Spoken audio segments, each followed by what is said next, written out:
The Assumption of the Blessed Virgin Mary, an assurance for our glorification. Today's solemnity is the only obligatory Marian solemnity that ranks with other ecclesial solemnities as holy days of obligation observed with same prescription as Sunday. Today's celebration marks the taking up of Mary into heaven. Since being full of grace, she is privileged to be sinless and undefiled all her life. Today we celebrate God's fulfillment of His plan of salvation actualized through the exaltation of the Blessed Virgin Mary. The doctrine of the Blessed Virgin Mary was dogmatically defined by Pope Pius XII on November 1st, 1950 in the Apostolic Constitution Munificentissimus Deus, where he says, "We pronounce, declare, and define that the dogma was revealed by God that the ever-Virgin Mary, after completing her course of life upon earth, was assumed to the glory of heaven, both in body and soul."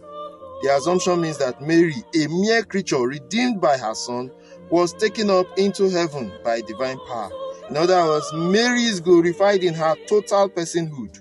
The doctrine is meaningful within the scope of the hope of the resurrection promised to all the faithful by Christ in 1 Corinthians chapter 15. In describing the glory of Mary, today's readings are very relevant. In describing the woman with a child in the first reading, we see her vested and radiated in glory.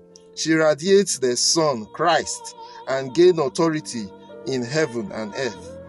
This is the honor which Christ, the perfect God, accords to her mother. We compare Exodus chapter 20, verse 12.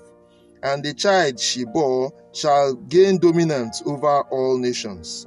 The second reading shows Christ's power and authority to destroy death. Thus, when we are in Christ like our mother, Christ shall make us alive as he did to his mother. The Gospel reading presents the Magnificat as Mary's praise to God for the fulfillment of his promise of salvation, which is inaugurated by the full and complete participation of God in the affairs of men, the Incarnation.